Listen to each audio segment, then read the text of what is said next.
we have you all in the sun here. Good. We got Harry Carey and Jack Buck back there on there with us. Okay. Stand by for takeoff. All right. Arnold, you are on. Oh, wait, no. Just kidding. Go. Championships, world championships, baseball world championships. The St. Louis Cardinals have 12 rings. 12? What? Can't you count? Oh, we're going to find out more on St. Louis in Tune.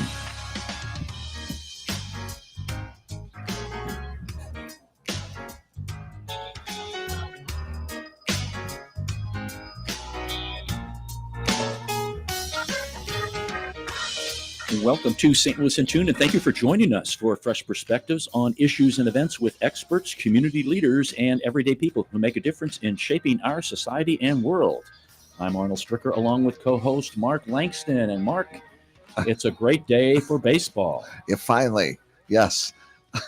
I mean, they can pull the tarp off the field. That's what I'm talking about. Yep.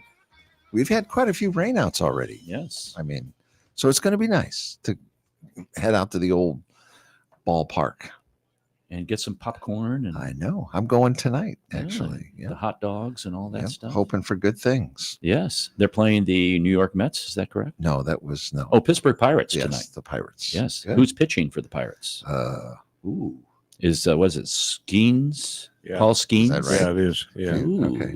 Yeah, that'd be a good game then. Yeah. Okay. For who? Cardinals have given Skeens a lot of problems. So Yeah, but they kind of have his number a little bit. You know what the story is behind Skeen? Somewhere, a young guy found a rookie baseball card of him.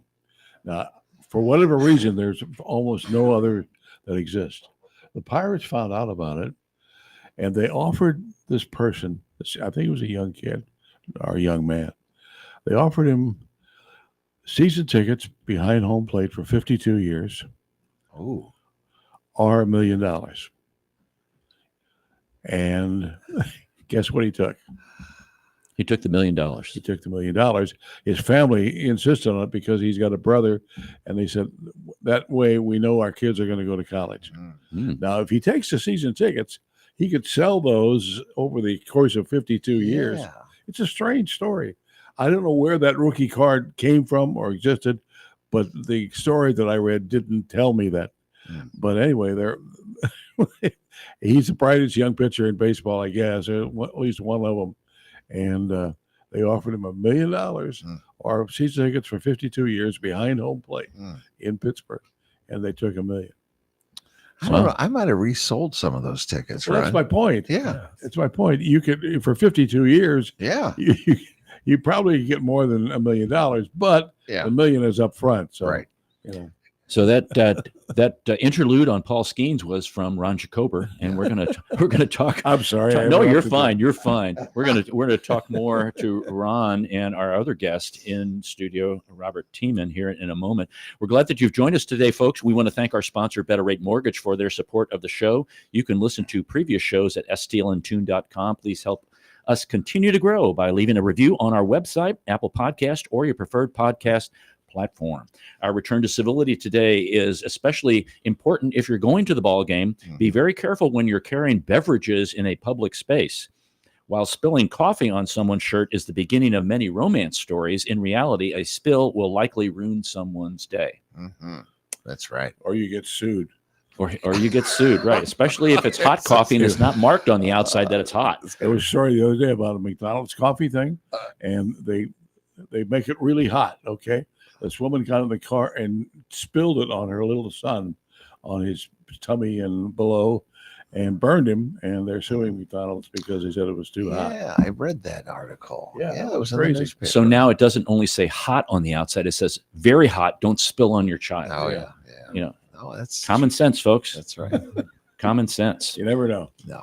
You really don't. So we are going to be talking about 12 rings, stories of the St. Louis Cardinals World Championships. And in studio, we have Robert Tiemann. Bob is an award-winning baseball heavy hitter historian. Boy. who has written several books and contributed to and edited many journals for the Society for American Baseball Research. He's the author of 64 Cardinals, Immortal Moments in Cardinals History, and the co-author of 12 Rings. I love that. He's probably one of the best baseball historians around. Now, before we get started, gents, when I saw the book, I said 12. No, we're 11.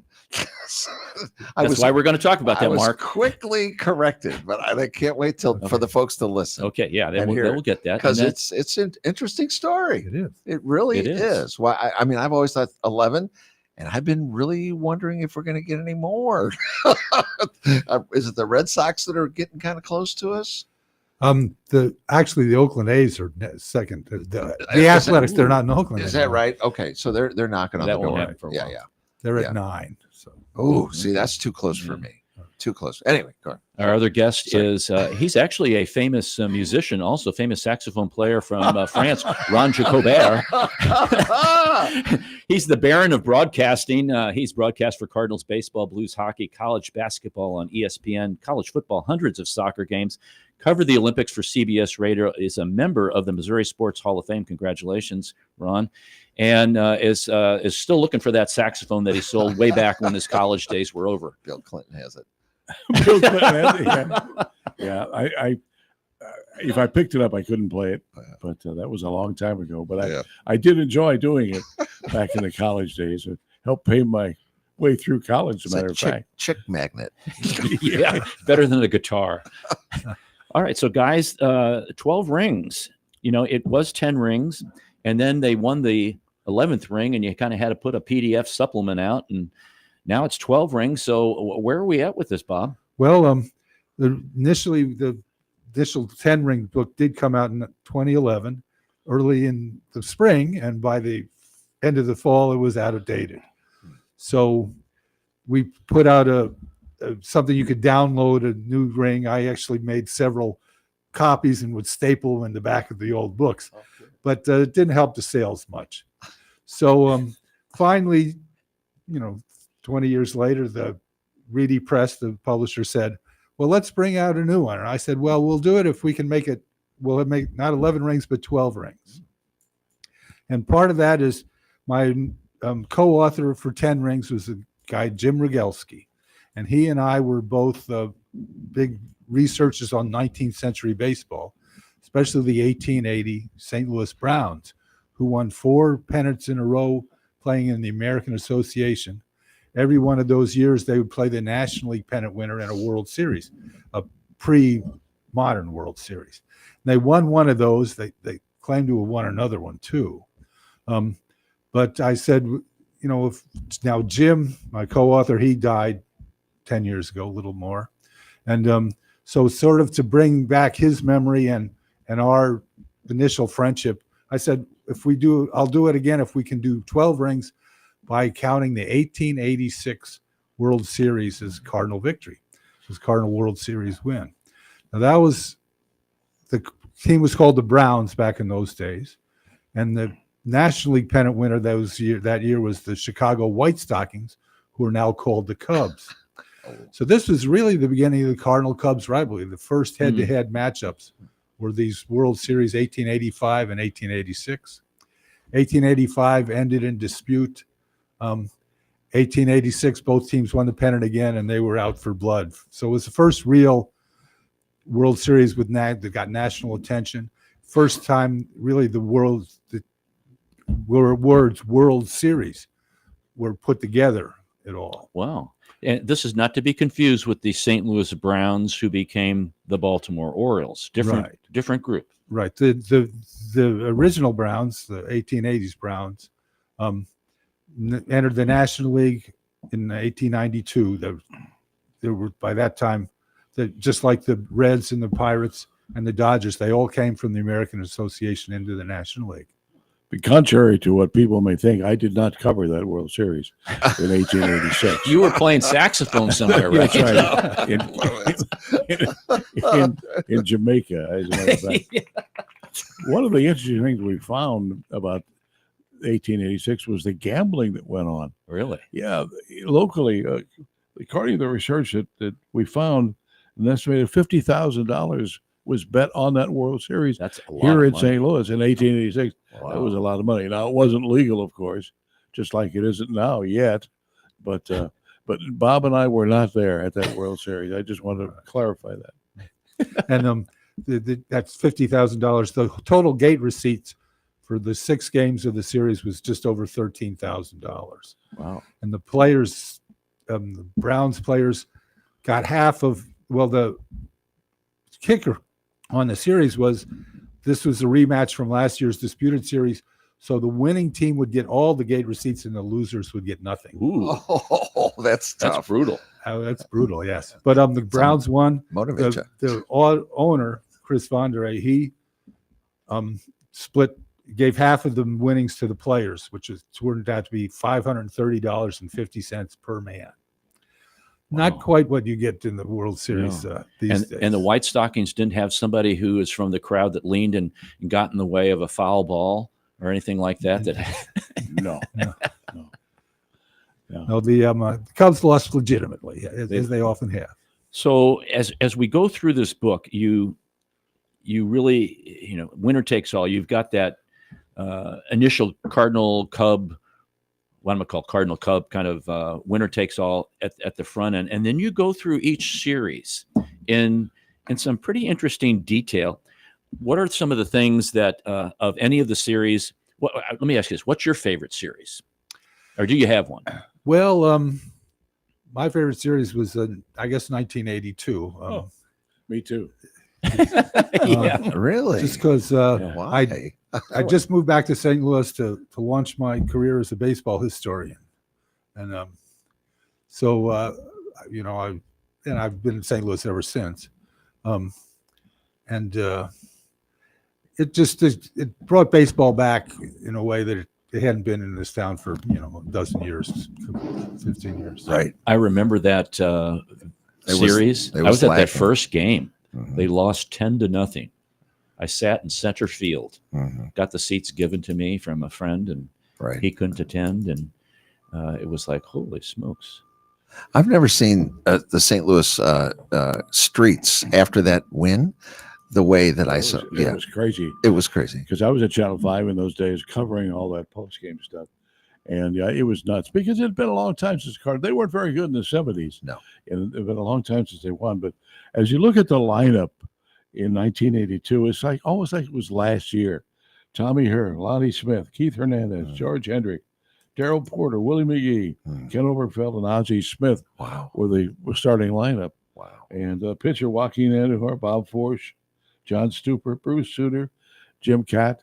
I mean, to me, it was almost like it happened last month, Yeah. Right. That's a good point, Ron. Yeah. And so it was very famous players, Cardinal players out of that year that we remember fondly because it was quite a series, really. It went down to 7 games, right, Bob? Yeah. Was that Whitey Herzog? He was the Yes. Oh, the yeah. manager? That was Whitey Ball. Yeah. Right after he came here. He made so many trades.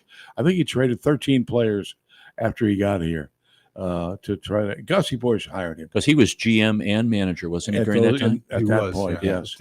He was the opening day. He turned over the GM-ship to a guy named John McDonald from the Mets. Yeah. Um, But but basically, it was he Whitey. pretty much they worked in concert very well. So Whitey got the players he wanted. Well, I remember Gussie hired him and told him, "Do what you want to do. We need to win. That's right. We need to win." Right. And so he did. And I got to know Whitey really well because I did the pregame show, the dugout show, before every Cardinal telecast on Channel 5. Then did a number of games that season on Channel 5. Jay Randolph was the primary guy with Jack Buck, but Jay had a lot of conflicts with NBC for golf and football and that kind of thing. So I did a number of the games, and the Cardinals. And I don't wear this very often, but I showed it to you guys. Right. The Cardinals gave me the World Series ring on day one of the next season, of the '82 season. He's flashing his 82 World Series. Flash that for the camera right there, Ron. There you go. There you go.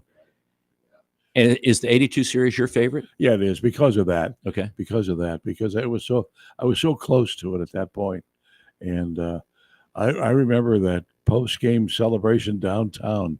It was phenomenal. the number of people that stayed downtown, Right. Mhm. people on top of cars and On yelling. buses and buses. They were dancing on top of bi-state Oh, buses. Unbelievable. Unbelievable. And then I had to spend the whole night and early morning putting together an hour special on Channel Oh my 5. gosh. And I never went to bed. I remember that part. But it was a special time in my life because of that. And I've always been a Cardinal fan since I was old enough to understand baseball. But that was really special to me, 82. That's cool. That's Yeah. cool. Tell me about the Murderers Row. What's that all Well, about? the Yankees in 1926, 27, 28 were called the Murderers Row. They had Lou Gehrig and Babe Ruth and Bob Musial were the three big bats. And in 1926, the Yankees were just in their fourth World Series. It was the first for the Cardinals in the National League. And the Yankees were slight favorites, but not anywhere. They weren't the real powerhouse. Now, the next year, they had the 1927 Yankees are so often called the greatest team ever. The 26 Yankees were basically the same team, but the Cardinals beat them out in 7-game, very close, tightly played 7-game series. And that set off St. Louis for its celebration, unlike really any other St. Louis has ever had before or since. They say that the downtown streets you couldn't walk because there was so much Right. wet confetti because it rained that night. Wow. That the cars couldn't get traction. People were falling all over, and maybe there was a little Prohibition era hooch somewhere. Some revelry going on. Yes. A little revelry. Oh, my goodness. The other one that I really liked was 2011, primarily because of David Freese. And Freese Right. will live in Cardinal history forever. And it's interesting because the Cardinals wanted to put him in the Hall of Fame, and he refused. Right. He turned it down because I shouldn't be in for one swing of the bat. Mhm. And he moved to Texas to kind of get out of the notoriety, and he couldn't go anywhere without people recognizing him and wanting to talk about it. And he's a very quiet guy, and but now I think he's coming back some to help in spring training and things like that. But the David Freese home run was unlike anything I've ever seen. It was he told me, he said, I've never hit a ball harder.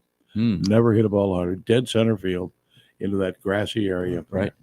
And the Cardinals were 1 out away from losing that series. It's like one Game strike 7. away twice Once- or something. Two or Yeah, three well, times. yeah. You know, Two or I three see, I times. see his point, Ron, but I still think he should have gone in there. I think they should have put him in. Well, he will be eventually. Yeah, because but- that was, like you say, it was such an important swing of the bat. Yeah, but he said Hall of Fame should be for career, not for one swing of the bat. Okay, Mm. good. You point. gotta respect It that. wasn't. Yeah. The moment, the real ecstasy moment, wasn't the home run in the 11th inning, but the triple in the 9th inning with Exactly. 2 outs that tied the game, kept Yeah. the Cardinal season alive. Exactly. point The there, right yeah. fielder misplayed it too. Yeah. Well, Well, Yeah, he- kind of.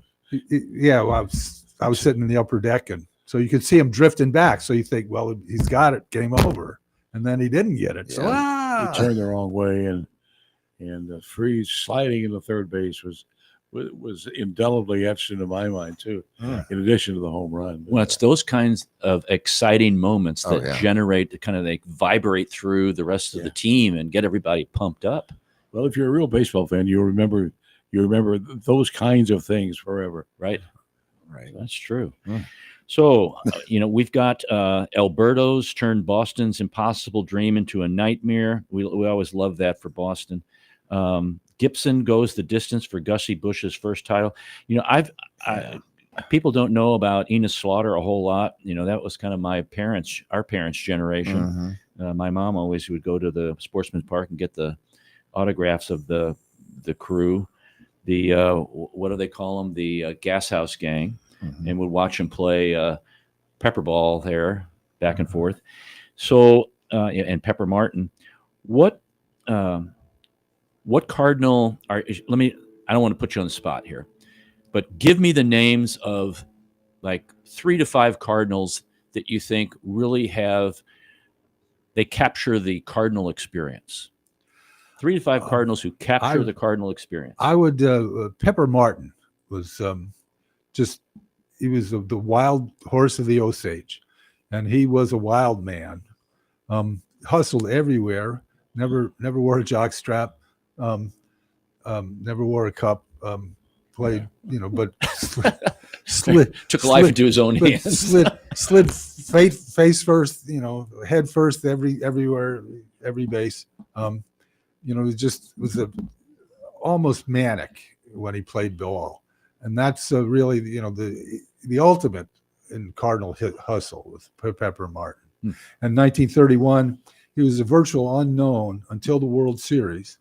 And then he hit 500 for the series, 12 hits, stole 5 bases, and was named the Sportsman of the Year just for his World Series achievement that year. So. That's crazy. And then played with the Cardinals all the way through 1944. So.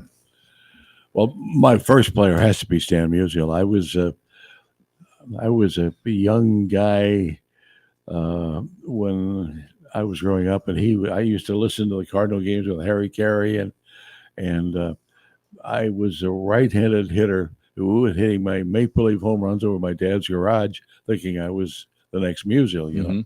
But I got to know Stan really well. My late father couldn't believe it when I told him that Stan and I were on a first-name basis, because I got to know him really well.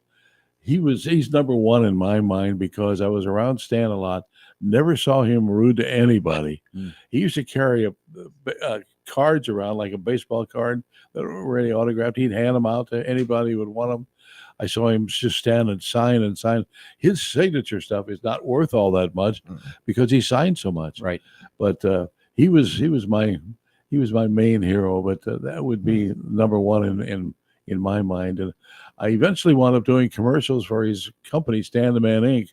On KMOX on Sports on a Sunday Morning that I did for 25 years, and I would do it. And I was told he would turn it on just to hear it because he liked the way I did the commercial, and then he'd turn it off again. But Stan was an amazing individual. Yes, I never saw him rude to anybody. I'm sure he had bad days, but I never saw any of them. I don't think he listened very well though, because I told the story about. He saw a young waiter from one of the South St. Louis restaurants and said, How are you? Oh, I'm not very good, my dad. Oh, good. He just wouldn't listen. But when he was given the Medal of Freedom by President Obama, he took his harmonica into the White House, and all over he's playing Take Me Out to the Ball Game in the White House. Wow. Now, he had a lot of dementia in those days, but I'm told that he really came alive for that short period of time, and but he was the gem. He was my main guy. I also was a big fan of Kenny Boyer. I thought he was terrific third baseman and the captain, they used to call him. Harry Carey, for whatever reason, didn't like Kenny Boyer. He used to rip him on the air, but and I don't know why, but apparently they had some words at one point. But I was with Boyer the day he got fired as the Cardinal manager. I was doing the Cardinal game in Montreal. It was we were doing a doubleheader. They had a doubleheader. I wasn't doing both games. We just did one game again. And the Cardinal general manager showed up between games to fire him. Now, and fired him. He fired him between games. But Kenny was not a great manager. I mean, I'd be the first to admit that. So I had a plane flight back to St. Louis because I was not going to go on with the team. So I can express my condolences to him. And I said, Kenny, I've got a flight back to St. Louis at 5 o'clock. You want me to try to get you on? Absolutely. So I called the airline, got him on, and we had to change planes in Chicago. And I called the newsroom and said, all right, I'm with Boyer. You're what? I said, I'm with Boyer. I'm the only guy in the world that knows where he is, okay? We're going to land at this time at Lambert. Meet me with a camera crew out there. So all the way back, Kenny spilled his guts to me. I mean, about everything going on with management, with ownership, with players. We're about 10 minutes out of St. Louis. And I said, Kenny, I've got a camera crew waiting to do a short interview. Oh, I won't do that. I said, for 3 hours, You've been spilling your heart to me. You won't talk to me. He said, no, I can't do it today. I have to wait and do it. Maybe do it tomorrow. So we get to Lambert, and I couldn't communicate with the camera crew that he wasn't going to talk. So he gets off the plane, walks through, the lights come on, and he really got angry. Shoved the cameraman, and I told you I wouldn't talk. He apologized the next day, but I explained to him what happened, that I couldn't. But I like Kenny Boyer. I thought he was a terrific ball player and a wonderful captain of the team back in those days. One of the best Cardinal third baseman ever. Oh, yeah. He wasn't appointed captain, No, but he earned it from all his teammates. the players called him captain. Yeah. but Right. He had the ultimate respect for players from all yeah. Cardinals and the opposition Of course, too. he hits a big home run in Yankee Stadium. Yeah, And, 64 series. yeah, Right. 64. first World Series game I was ever at. That's Is right. that right? Brother Cleat playing Yeah. for the Yankees Yeah. also. Both third basemen, by the way. Yes. This is Arnold Stricker with Mark Langston of St. Louis in Tune. We're going to take a brief break. We've been talking to Ron Jacobert. He's the Baron of Broadcasting, and Bob Tiemann, who's the heavy hitting historian here. And we're talking about the latest book, 12 Rings. Stay tuned. We'll be right back. Everyone in St. Louis promises a better mortgage rate, but what you really need to turn that perfect house into your dream home is a better mortgage. At Better Rate Mortgage, we open the door to so much more. Whether you're purchasing your first home or taking cash out to make your dream home even dreamier, our door is open. Come on in and get started today. We'll show you how. Call Sean directly at 314-375-3293 or online at betterratemortgage.com. Remember, at Better Rate Mortgage, a better rate is just the beginning. betterratemortgage.com. NMLS ID 4401335, an equal housing lender. Okay.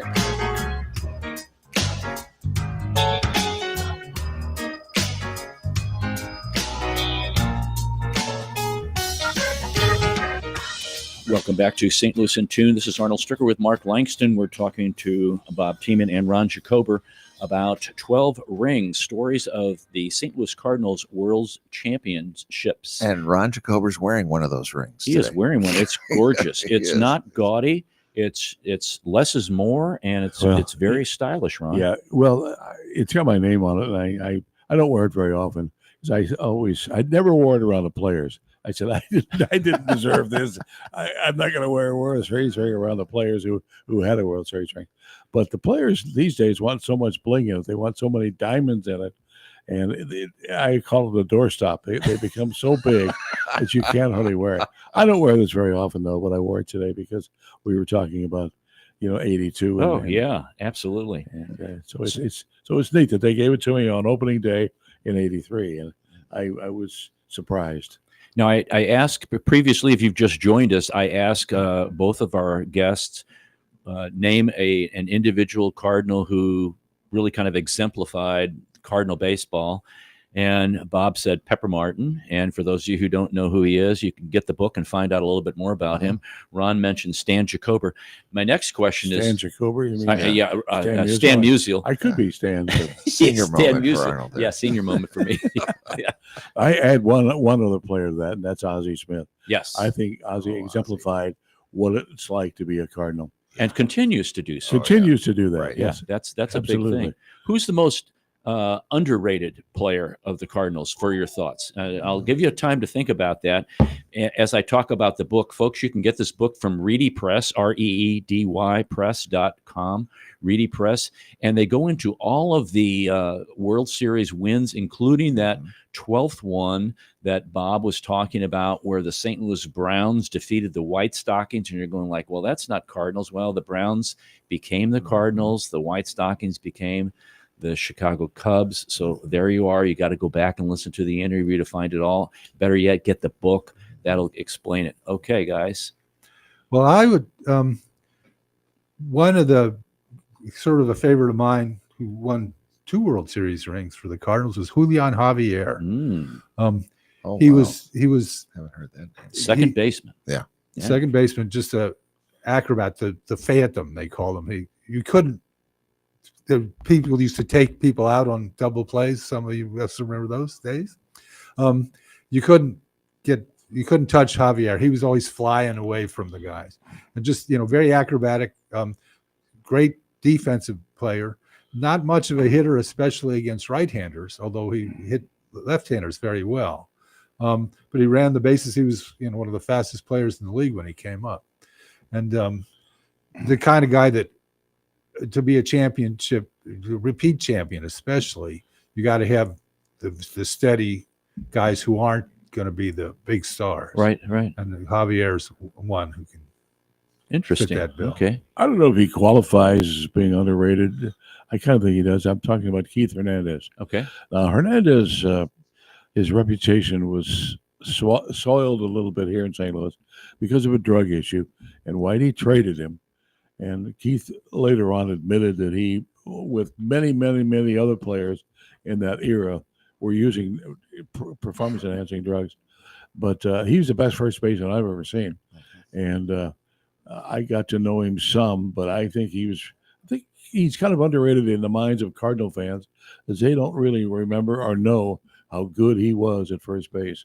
Some people that I respect claim he's the best first baseman they've ever seen defensively. And he's a pretty good hitter, too. But Keith Hernandez, I think. I would agree with that, too. Yeah. Won a batting title, almost won the second one. So he may not be underrated in the minds of some people, but I think he is.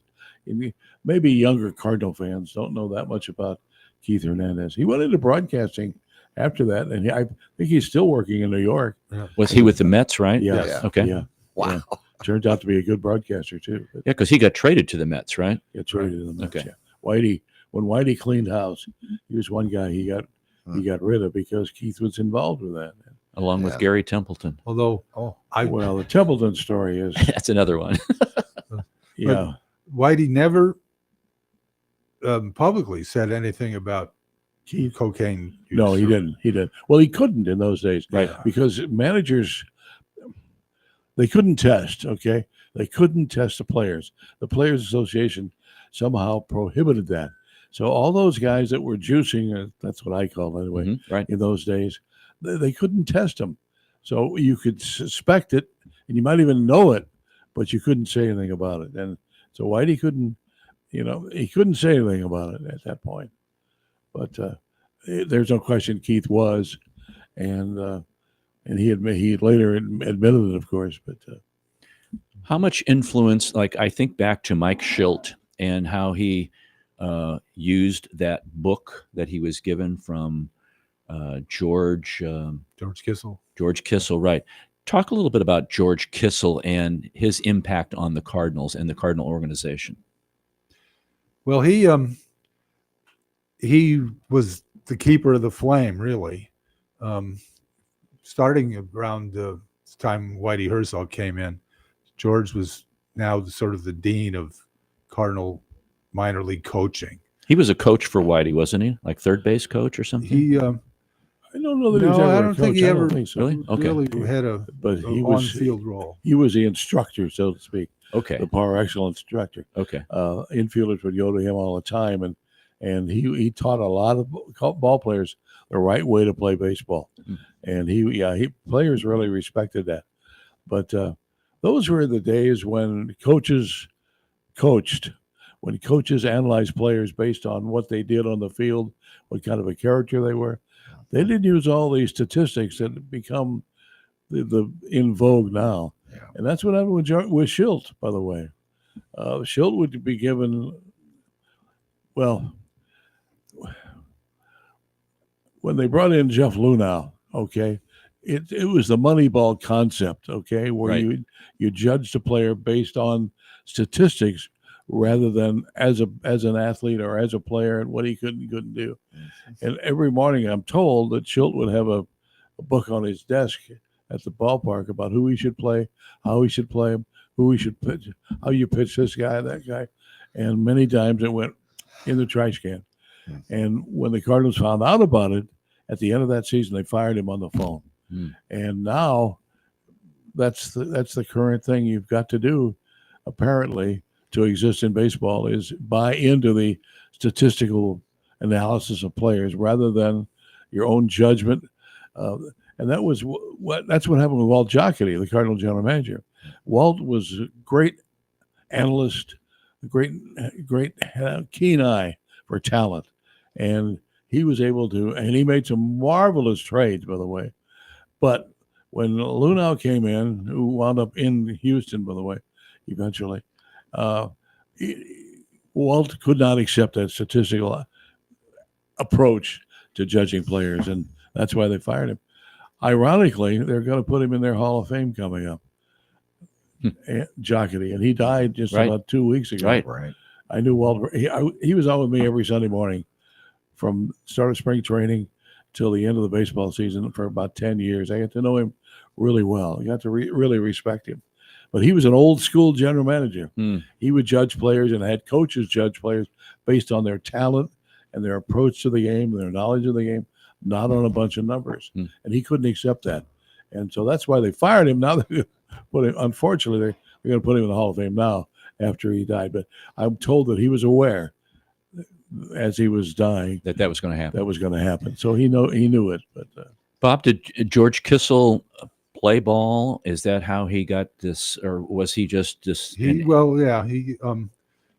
the minors he never made majors, but he quickly, I think the story goes that he quickly when he figured he wasn't going to be a star player, he turned to coaching, and that became his life. And there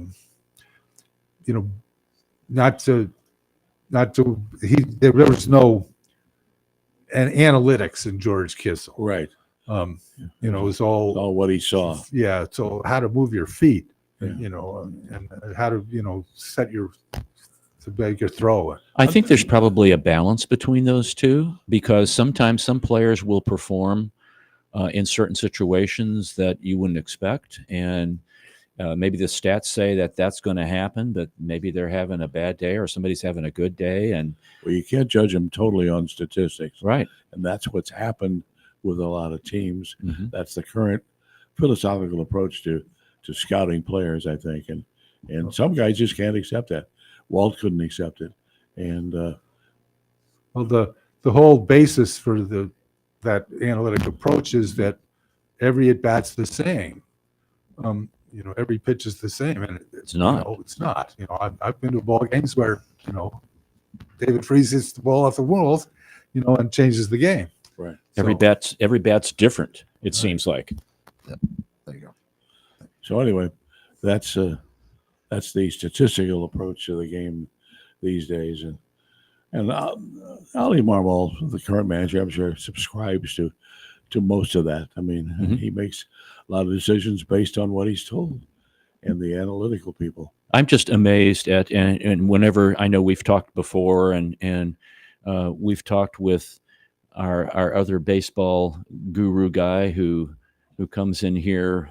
Gosh, I'm buffering. Are you know who I'm talking about? Yeah. Are you buffering too? I am. I am buffering. We're not taking Right. buffering. We're buffering. Oh. Our brains. Ed Wheatley. Ed Wheatley Okay. comes in and talks about baseball know. too. Ed's a dear friend of mine. Yeah. He's very knowledgeable, by the way. Very, very knowledgeable. What the biggest thing I just don't understand is this.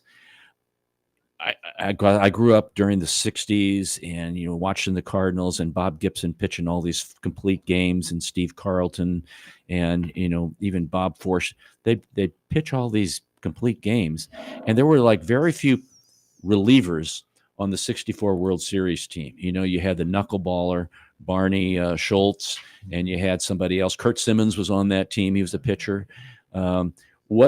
But now it's like, okay, gee, I've gone 100 pitches and I need to stop, or I've gone 90 pitches, I need to stop. And then it's always, okay, this is the setup guy, and then this is the setup for the setup guy. Okay, now this is the closer. It's like, Gibson would I remember he told McCarver, what are you doing out here? Get back behind the plate. What he told him is, you don't know anything about The only thing you know about pitching is you can't hit it. Yeah. So get back behind the plate. Yeah, Tim told that story a number of times. Love it. What's with all of that? I know that, and then they're getting paid millions and millions of dollars. I think, oh, gee, every inning they're out there, they're making like $400,000. It's Yeah. like, what is this all about? Why can't they? Nolan Ryan, Yeah. 200 something pitches a game. Yeah, well, that would be rare, 200 pitches, but Yeah. a lot of guys. Gibson told me, oh hell, he said I threw 150, 160 pitches, a lot in a game. It's the philosophy of the game. It's how the game has changed. The pitchers are trained from the time they're even in high school. If you go 5 or 6 innings, that's great. And Throw so- as fast as you can, for as long as you can. As fast as you can, as long as you can. That's Bob's important. right about that. Right. So they throw so hard. I think one of the worst things that's happened to baseball is the radar gun, Mm. because after every pitch, whether you're at the ballpark or watching on television, it's the speed of the pitch. Mhm. People have become so Enamored. enamored, I Yeah. guess is the best word. Yeah, Good word for it. about how hard you're throwing. Oh my God, he's throwing in mid-90s. Yeah. Oh, he's dropped a mile or two. Oh, Right. what's wrong with him? He's only throwing 93 now, and it didn't used to be up there. Gibson didn't know how hard he No. threw. No, it's about movement and it's about placement. Not many of Placement, Wainwright's pitches were very No. fast. No. Yeah. Well, it's pitching. It's guys that can pitch rather than throw, Right. Yes. and a lot Yes. of them just get up and throw. Right. Throw as hard as you can, as long as you can. So they only go to 5 or 6 innings. They're trained that way. That's a great analogy, Yeah. pitching and throwing. Yeah, And that's yeah, it's it's true. perfect. And it seems like I always call these guys head cases Yeah. because they get out there and it's like, they kind of like Rabowski did his, little, he had a shtick that he Yeah. did. And that was part of his deal, his persona. But it's like they get up there and it's like, to me, it's like, okay, you're up here. This is what you do. This is what you're paid to do. Agents are a big part of this too. by the That's way. true. That's true. Agents run the game. What were you going to say, Bob? I was just going to say that it's all about location, not Yeah. velocity. Right. And pacing yourself. Yeah. Gibson would have the same velocity pretty much at the end of the game. That's as true. He did first because he didn't have to. Mhm. He wasn't using it all the way through. That's true. Wasn't using Yesterday's his top- Cardinal game, Ryan Helsley, the last pitch of the game, 102 miles an hour. Ay, ay, ay. 102 miles an hour. I don't. So if you do that, you're not going to pitch very long. No. You can't do it No. physically. You can't do it. Right. Right. But that's where the Well, I game think is it would become. shorten somebody's career too. Well, if Oh, you're certainly They all does. have short career. Well, Oh, yeah. not all of them, but yeah, very short careers for pitchers these days. Okay, guys. Wow. It's interesting how short pitchers, they don't pitch long. They don't No. pitch a lot of innings No. anymore because of that. I think because of that velocity issue there, too. That's true. I used to like watching Gibson, pitch 8, 9 innings. Oh, and you knew the game was going to be 2 hours Right. Right. because he didn't mess around. No. You know that Gibson. Let me get this right now, Bob. You can help me. More complete games than victories. He pitched yes. more complete games. Wow. Bob Gibson. More complete games than he won. Than career victories. Wow. Well, he That's a strange. in 1968, he 34 starts, 28 of them complete. There were not 28 major league complete games last year. The whole major league. And he had a 1.12 ERA. yeah. Yeah, Then the next year they Oh, look at you. yeah they lowered the mound because of him. because of that. Right. Yeah, because of them. Is that right? Yes. Is that right? Okay. Well, because of, he wasn't the only one. right. His pitchers were so dominant in '68. Yeah. So Denny Yeah. McLean won 30 games with a 1.6 ERA. You had Denny Yes. McLean, and then you had He went to jail, by the way. Denny McLean. Yeah, Oh yeah. for yeah. tax evasion. Yeah. You had Koufax before that and Drysdale, those guys. Oh, Drysdale. Yeah. The book is 12 Rings, Stories of the It's St. a- Louis Cardinals it's a World great book. Championships. It's a great, wonderful book, great folks. You book. need to get that. It's It's a great, good reading. great one for Mother's Day, Father's Day coming up here, folks. Oh, Check that's that one right. out at readypress.com, readypress.com. Yeah. Yeah. Gentlemen, thanks for coming in again. Thanks for having Always a us. pleasure. Always a pleasure. And please stay around for our little banter that we have. Is that all right? You have banter? We have banter. Mark's going to talk about the days of the day. Am I? Oh. Oh, I guess I am. Okay. Okay. Is that same thing as a brain freeze like you guys have? He's got it right. It's, I know. it's not buffering. He's it's a brain trouble. freeze. He's a troublemaker. Buffering, yeah. You were buffering. Quite It's the buffering. troublemaker is what he is. Ron Jacober, the Buffering sounds troublemaker. I know. somewhat like a football maneuver. I don't know. Yeah. Wow. Actually, our word of the day is quintessential. Ooh, Of or relating to the perfect embodiment of something. This book, 12 Rings, is the quintessential understanding of St. Louis Cardinal World Series. Wow. Very good. I'm impressed There you go. that you knew what quintessential meant. I'm still not sure what it means. But that's just me. So what is the day of today, Mark? There's just a couple here. Nurses, National Nurses Day, Teachers Day, bring an apple to school. The kids are still in school, aren't they? Yes. 1.5 more weeks. Is that right? Okay. National Beverage Day. Do you guys have a favorite beverage? Yes. Can you mention it on the air? Is it an Well, adult beverage? my dad worked for Anheuser-Busch for 30 years Oh. and then switched to Pabst. Yeah. But I'm a Budweiser guy. So. Hey, we just did the Budweiser tour. What a fun thing that was. That At the brewery here. yeah. And you do get free beer. You Which do. I thought, no, they're just kidding. But it's National Foster Care Day. That's a Okay. very forgotten thing that goes on there. That's a good one. Uh-huh. Roger Cobra Saxophone Day, maybe. We'll submit Colbert. that. We'll submit that to Congress and see how we Yes. do it. Yeah, they got enough problems. Do they really think so? I know. Let's see. I don't know. There's not much else. National Paste Up Day. That's kind of dumb. Who comes up with that kind of thing? Paste Up Day. Yeah, I don't know what What you're is that? pasting up. School Nurse Day. Yeah. Big Yeah. one. Did you have a school nurse? Yes, Did you? we did. Is that required to have a nurse? Nowadays it is, yes. Is that right? Okay. Because I don't think we had one when I was in school. That's That's how- all they do is pretty much is dispense medication. That's how long ago it Make a Book Day. That should be in the 12 Ta-da. 12 innings. rings. I know the whole thing. These guys made a book. There it is. is. That's so crazy.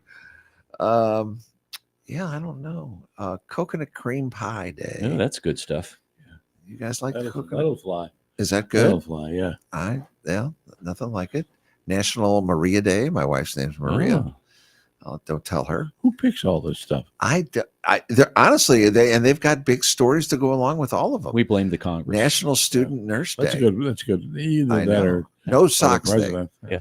No socks day. No socks day. We're trying to get Ron to put his shoes and socks back on. All right. Yeah. I know. So, and World Donkey Day Oh, for all those people in Washington D.C. They have a donkey. Yeah, Oh. they call it. Never mind. Hey, Mark, I went skydiving today for the first time. This guy strapped himself to me. We jumped out of the plane, and as we plummeted, he said, "So how long have you been an instructor?" Wow, this is really bad stuff. It's gonna get worse, Ron. Have you ever been in one of those moods where you don't really know what's wrong, but you really feel irritated with everyone and everything? Yeah. Okay. Yeah. All right. Is right. Okay, let's try this one. This morning, I saw a neighbor talking to her cat. It was obviously that she thought her cat understood her. So I came to my house and told my dog, and we laughed a lot. No matter how good the hand soap smells, never walk out of the bathroom sniffing your fingers. Ron, you can turn his mic off anytime. Just pull the microphone away. These are supposed to be funny. They're supposed to be, right? I hate it when people ask me if I did anything exciting over the weekend, like I'm over here skydiving. I'm old. I went to Walmart, did some laundry, ate too much food, and took a nap. It's excitement for That's some. it's a pretty typical day. Yeah, we're all agreeing. I don't know what's wrong with Man, that. There's my nothing- mind is like my internet browser. 19 tabs open, 3 of them are frozen, and I have no idea where the music's coming from. Did you know that in Las Vegas there are more Catholic churches than casinos? Mm. Not surprisingly, some worshipers at Sunday services will give casino chips rather than cash when the basket is passed. That happens. Yeah. Since they get chips from many different casinos, the churches have devised a method to collect the offerings. The churches send all their collected chips to a nearby Franciscan monastery for sorting, and then the chips are taken to the casinos of origin and cashed in. This is done by the chipmunks. Oh, Wow, this is getting worse. that was a guys. good story I'm until you sorry. got to the end. The punchline. It's getting worse, Ron. I found that I've been happier since I changed from coffee in the morning to orange juice. My doctor explained that it's the vitamin C and natural sugars, but I really think it's the vodka. What's wrong? What are you trying to say there? You know, I don't want to brag or make anyone jealous, but I can still fit into the socks that I wore in high school. I like that one. It's I not don't think I right. have any left. He's not right. I know. Right. Who has socks from high school left? Right. It was actually earrings, but I never wore earrings in high school. Okay. I don't wear them now either. Yeah. I don't like to think before I speak. I like to just be surprised as everyone else about what comes out of my mouth. Yep. We're So living that right now. This is a true sign. It said septic tanks pumped, swimming pools filled, not same truck. Wow. That's a tough room. I like that. Tough room. And before we perfect artificial intelligence, can we work on natural stupidity? Oh, yes, we can. I've already perfected that. Ay, ay, ay. Oh, that's all, folks, for this hour. Thank God. Thanks for listening. If you've enjoyed this episode, you can listen to additional shows at stlntune.com. Consider leaving a review on our website, Apple Podcasts, Podchaser, or your preferred podcast platform. Your feedback helps us reach more listeners and continue to grow. We want to thank Bob Berthasell for our theme music. Want to thank our guests, Ron Jacobert and Bob Tiemann, for their insights into baseball, and our co-host, Mark Langston. We thank you for being a part of our community of curious minds. St. Louis in Tune is a production of Motif Media Group and the U.S. Radio Network. Remember to keep seeking, keep learning, walk worthy, and let your light shine. For St. Louis in Tune, I'm Arnold Stricker.